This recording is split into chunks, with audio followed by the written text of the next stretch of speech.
History of MMM, how it all began. Starting up of MMM, in 1989, Moscow Executive Committee in Leninsky district registered MMM as a cooperative society. It is in Russia. A few words about the leader. The MMM Cooperative Society was founded by Sergei Mavrodi and was one of the leading computer equipment distributors in Russia.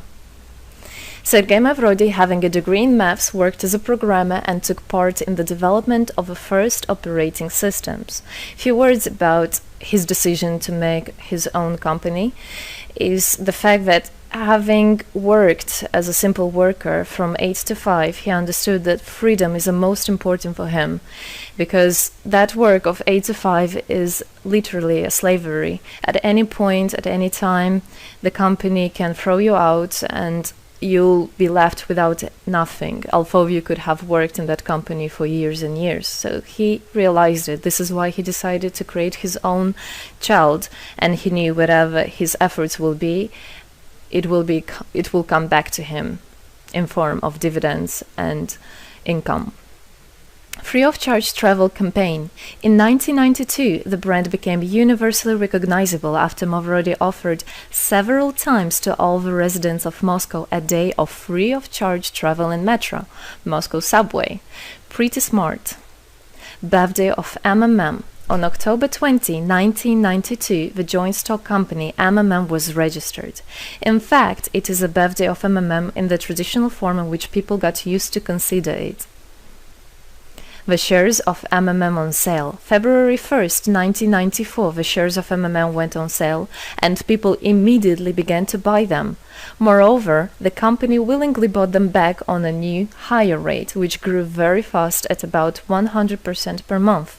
The company's principle today is always more expensive than yesterday worked perfectly. Few words about that. Why did he do that? As you might know, in 1991, the Soviet Union fell. So if until at the time of the Soviet Union, everything that there was in the country, like properties, different companies or whatever that was bringing some goods, was national. So any person of the country was entitled to have a share of that production, of that company. Everybody was equal. But when the Soviet Union fell, what it meant is that all the companies, all the properties had to be privatized. So you can imagine there is a company, a huge company. People worked there for years and years. And at one moment, there comes a person and says, all that is mine. Yes, this was the case. And obviously that information, that laws about the fact that it was possible to privatize was kept only for a small group of people for obvious reasons. So a simple worker who worked in that company for years and years or all his life didn't know he can actually come and say by law that that is his. So what genius idea Sergei Mavrodi had is to sell these shares to gather the money of the people, and with this money to buy those companies. So basically, if a person has an MMM share, he would have had an exact share from the company that Sergei Mavrodi bought. For example, a company from oil and gas or something else. Obviously, he knew perfectly which companies are worth it and which companies were not. There was quite a battle there. So as you can see, his idea was great, but let's see what happens. Government is trying to hinder MMM's activities. Surprise, surprise! Planned by the Russian government, MMM 94 was intentionally collapsed. It began when tax inspectors accompanied by OMON officers passed through the crowd of depositors and went inside the central office of the company to give a notice about the planned tax inspection. Right. So obviously, the small group of people that I was talking about is the government people, is the people that have connections and so on. And they wanted, obviously, all that money, all those properties to be kept in their hands. This is how the nowadays oligarchs were made. At that moment, they had nothing. In one day, they got loads of money. And now you can know them as very rich people who made their money on the back of a nation. So obviously they did something just to provoke some panic going through the crowd. Obviously, for any financial institution, a panic is really bad. As I remind you, at that time, MMM was selling shares, was a share stock company, let's say. Mavrody's arrest. Sergei Mavrody was arrested on tax evasion charge. Really lame excuse. It wasn't at all like that. What happened, even the person that was in charge with giving the arrest, he told him that there was no other option for them. They had to do something, even though it was illegal what they were doing, but they had to do it as they were afraid of him. Because, as he said, another 2-3 months and in whole Russia there would be no government, no banks, nobody, only Sergei Mavrody. You know, that who holds the money nowadays, this is in charge. So he was arrested, and his arrest was broadcasted live on all TV channels, obviously to show off more, to show people how bad he is, and actually the government didn't do anything wrong. On the same day, there was a storm of the central office of MMM. The company was prescribed to recover 49.9 billion rubles to the budget. Huge money. The question about the money in MMM 94 is open, as no one still can give an answer where it is. The authorities simply turned a blind eye to it, although hundreds of eyewitnesses are ready to confirm, even under oath in court, that they saw 17 trucks take out cash through the back door. So unfortunately, at that time, there was no internet, no way, no bitcoins, no other internet wallets, and all the money were obviously kept in cash in the MMM offices. And the government took advantage of it. They just came, took it out, and then they said nothing. They just, moreover, they didn't say where the money went. They even made the way to make people believe that Sergei Mavrody was the one who took all those 17 trucks of money and disappeared.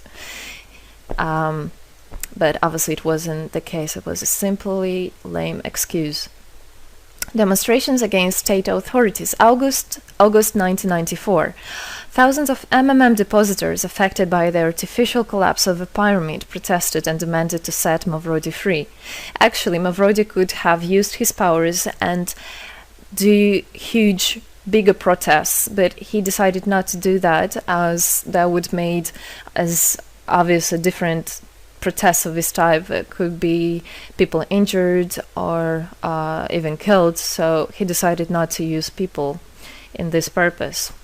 It was very noble from him to do that.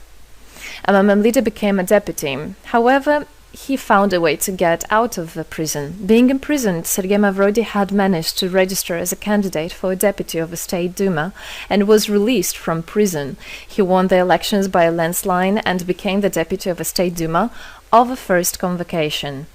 So, as a deputy in Russia, they have privileges. This is why, becoming a deputy, he was set free. The State Duma is against Mavrody.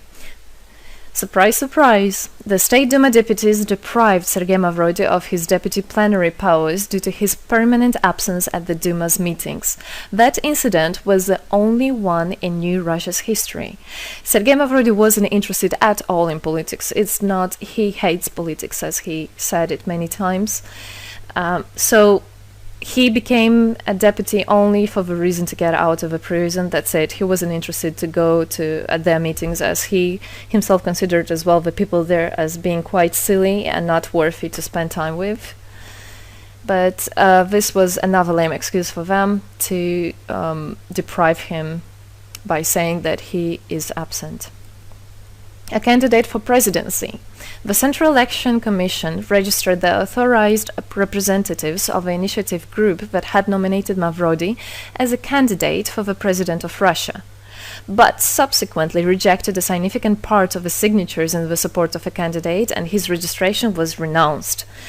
So, for obvious reasons, they did that again. They weren't interested into having a fair president, a fair leader on top of their head.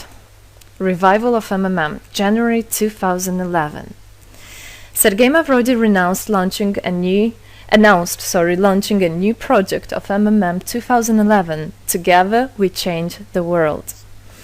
Previously, there were simply no analogs of similar systems in the world. The film about MMM, the launch of a project fell in the same time interval with the release of Russian film about MMM Pyramid, the plot of which is based on the eponymous book in which the history of MMM is disclosed by Sergei Mavrodi. So he wrote a book, and there is a movie which I highly recommend you to watch. You can find it online on YouTube. MMM is building a new, fair financial order. June 2012, the activity of MMM made a lot of banks collapse and a huge outflow of funds from deposit accounts happened. The system numbered more than 35 million members at the time. For obvious reasons, the fight against the system started. It suffered the same fate as MMM 94, eventually collapsed. So what happened? A lot of banks, as I already said, had a huge outflow, and another minus of the system of that time was that it wasn't really quite a community, because the money was still kept by the managers in MMM. So it wasn't the same idea as it is now, comparing it now, where people exchange money between themselves. You don't need to put it in a central account. At that time, there were central accounts, and it was again used by the banks. They simply blocked those accounts that they identified as being of MMM and took all the money away, and that's it. There were no other discussion about that. Again, huge loss of money. People lost a lot of money. Sergei Mavrodi didn't get all of them. It was again the banks that took the advantage of it. MMM 2012 is just the beginning. I'll be back. Sergei Mavrodi announced the launch of a completely new MMM, World Mutual Aid Fund, MMM community. It speeded up since the first day, showing crazy dynamics on new members' registration. It has been decided to send 10% of the whole turnover on payments to the affected members of MMM 2011. So again, another genius idea. In order not to make central accounts, in order not to gather the money somewhere, now the money are spread directly between participant itself. You can just check in your account online whom you should transfer the money to. So MMM now is connecting all the people between themselves in exchange, so that they can exchange the money and get benefits of it. It's amazing and it's crazy, but it is true. MMM is growing. Some short facts. 2012, MMM started its development in India. It had great, huge developments. 2012-2013, following India, MMM Bangladesh was launched as well. 2013, MMM Indonesia was launched. 2014, MMM Hong Kong. And it's not the end. MMM Global, 2014. MMM Global started up in the spring 2014. It is a voluntary network, a community of millions and millions of people from more than 100 countries worldwide.